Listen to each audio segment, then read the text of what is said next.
আসসালামু আলাইকুম, আপনাদের সবাইকে স্বাগতম করছি আমার চ্যানেলে। আশা করছি সবাই ভালো আছেন। আমিও আল্লাহ তাআলার অশেষ রহমতে আলহামদুলিল্লাহ অনেক ভালো আছি। সকলের সুস্থতা কামনা করে আমার আজকের ভিডিওটি স্টার্ট করছি।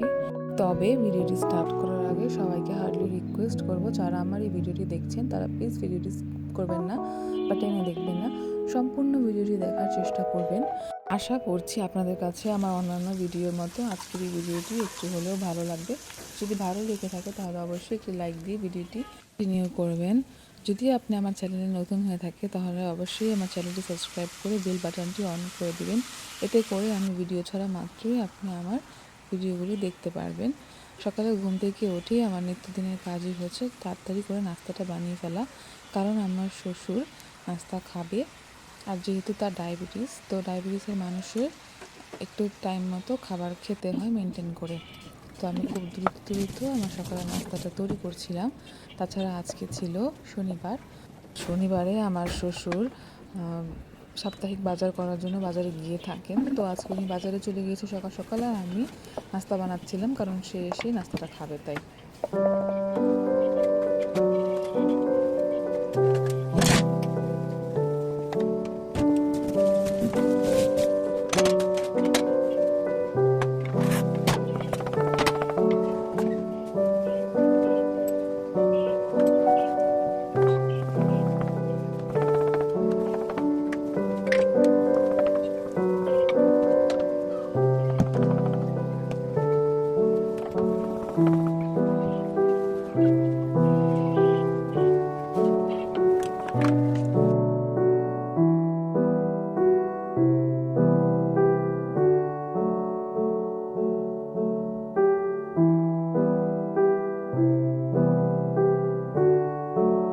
নাস্তা বানানো প্রায় শেষ, এরই মধ্যে আমার শ্বশুরও চলে এসেছে। তার আগেই আমি তার নাস্তাটা পরিবেশন করে দিয়ে আসবো। আর আমি আমার ওটসও বানাচ্ছিলাম। এখন পাকে ঘরে চলে যাব, অন্যান্য কাজগুলি করে নেব। আর আমি গরম পানি করে নেব ফার্স্টেই। সকালে খালি পেটে 1 গ্লাস গ্রিন টি খাবেন, কোনো চিনি সুগার কোনো কিছু ইউজ করবেন না, খুব ভালো স্বাস্থ্যের জন্য। তারপর একটু ওটস খেয়ে নিলাম। আজকে খেতে ইচ্ছে করছিল না তাই অল্প একটুই খেলাম। খাওয়া দাওয়া শেষ করে এখন আমি পাকে ঘরে চলে যাব, কারণ অনেক কিছু থালা বাসন নষ্ট করেছিলাম, এগুলো একটু ক্লিন করে দিয়ে যাব, কারণ আমার শাশুড়ি রোজকার মতো এখানে আবার রান্নাবান্না করবে।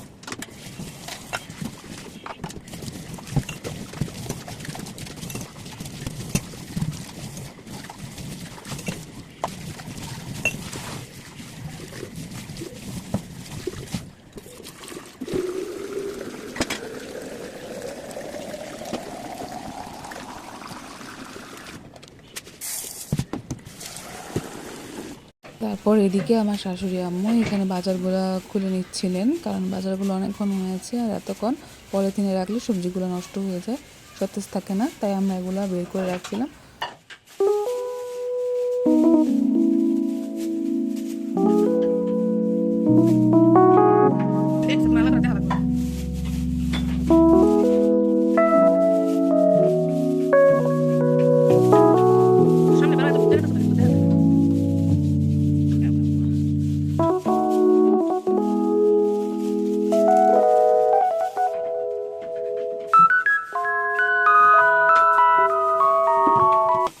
ফ্রিজে সবজিগুলো রেখে দিচ্ছিলাম। আর সবসময় চেষ্টা করবেন যে ফ্রিজে সবজিগুলো রাখার সময় অবশ্যই ফ্রিজটাকে সবসময় একটু স্যাভলন, একটু ডিটারজেন্ট দিয়ে আর পানির সাহায্যে ফ্রিজটা ক্লিন করবেন। তারপর ফ্রিজটাকে ভালোভাবে স্যানিটাইজ করে তারপর ফ্রিজে শাকসবজিগুলো রাখবেন। এটা স্বাস্থ্যের জন্য খুব ভালো। আর তাছাড়া ফ্রিজে সংরক্ষণ করে রাখলে খাবারটা ভালো থাকে। তার পাশাপাশি যদি আপনারা ফ্রিজটাকে ভালোভাবে পরিচর্যা করেন তাহলে ফ্রিজটা বহু বছর আপনাকে সার্ভিস দিতে পারবে। তারপর মাছগুলাও সুন্দর করে প্যাকেজিং করে নিচ্ছিল। আর আমার মাছগুলো সবসময় প্যাকেটিং আলাদা করে রাখি। যে পলিথিনে করে বাজার থেকে মাছ নিয়ে আসে সেই পলিথিনে আমরা রাখি না, অন্য পলিথিনে নিয়ে তারপর ওটাতে মাছগুলো রাখি। আর রুই মাছগুলো সবসময় আমরা একটু ধুয়ে রাখি, কারণ মাছ ধুয়ে রাখলে নাকি অনেক দিন পর্যন্ত ভালো থাকে, এটা আমার শাশুড়ির কথা। তো মাছগুলো ধুয়ে নিচ্ছিলেন যাতে টেস্ট নষ্ট না হয়, কারণ রক্তের সাথে মিশে থাকলে মাছগুলা টেস্ট নষ্ট হয়ে যায়। তারপর ফ্রিজে আস্তে আস্তে সবগুলো আমি রেখে দিচ্ছিলাম।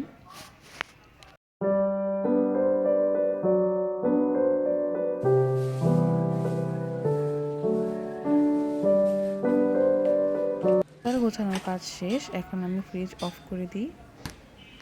ঠিক তখনই আমার একটি পার্সেল চলে আসে। আর মজার বিষয় কি জানেন, একটা পার্সেল আমার কাছে ভুল করে চলে আসলো, অন্যজনের পার্সেল, এটা আমার পার্সেল ছিল না। তারপর আমি আবার তাকে ফোন করি আর সে আমাকে আমার পার্সেলটি দিয়ে যায়, আর সেটিকে আনবক্স করলাম সে সব কিছু ঠিকঠাক আছে কিনা দেখার জন্য।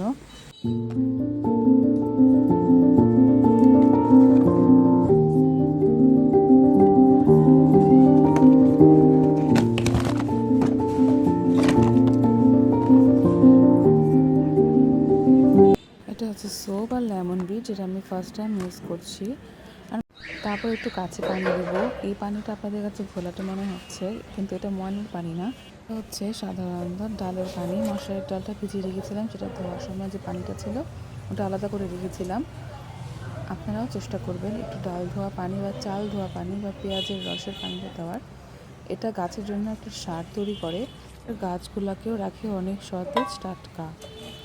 আজকে আমাদের বাজার থেকে ইলিশ মাছ নিয়ে এসেছিলো, তাই আমার শাশুড়ি আম্মু ইলিশ মাছ রান্না করবে টাটকা টাটকা মিষ্টি কুমড়া দিয়ে। রান্নাটাও শেষ হয়ে গিয়েছে আর দেখতে অনেকটা লোভনীয় লাগছে, তাই না?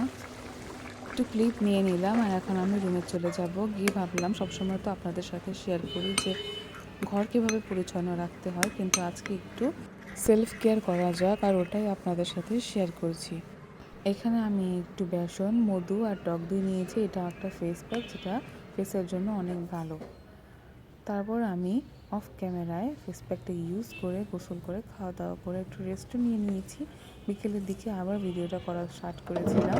আমি একটু ব্যালকনিতে যাচ্ছি, কারণ বাইরে একটা মিছিল যাচ্ছিল। আপনারা সবাই জানেন এখন বাংলাদেশে ইলেকশন চলছে, আর তাই অনেক বেশি নয়েজ পলিউশনও হচ্ছে, কারণ সবাই প্রচার কাজে বের হচ্ছে।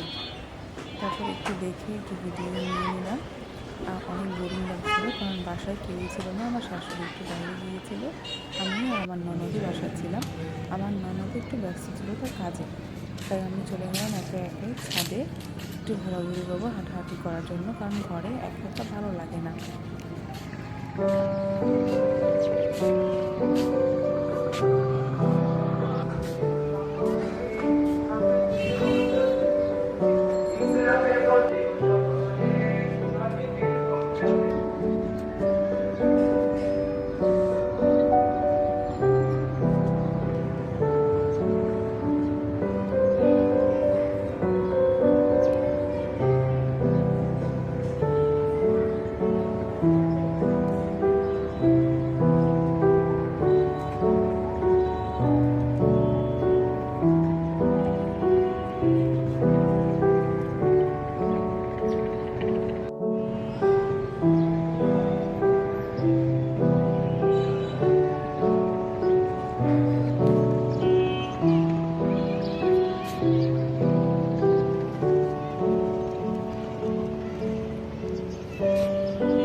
এখন আমি গেটটা অফ করে চলে যাচ্ছি, কারণ অনেকটা লেট হয়ে গিয়েছে।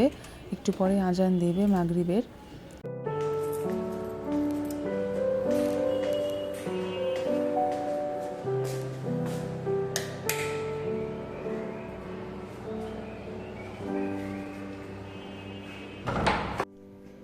চলে আসলাম আমি রুমে। এখন আমরা অপেক্ষা করব আমার শাশুড়ি আম্মু আসার, কারণ মাগরিবের আজান দিয়ে দিবে একটু পরেই। লাইটটা অন করে দিচ্ছি। আজকের ভিডিওটি আমি এখানেই শেষ করছি। সবাইকে এতক্ষণ জুড়ে আমার পাশে থাকার জন্য অসংখ্য ধন্যবাদ। আল্লাহ হাফেজ, আসসালামু আলাইকুম।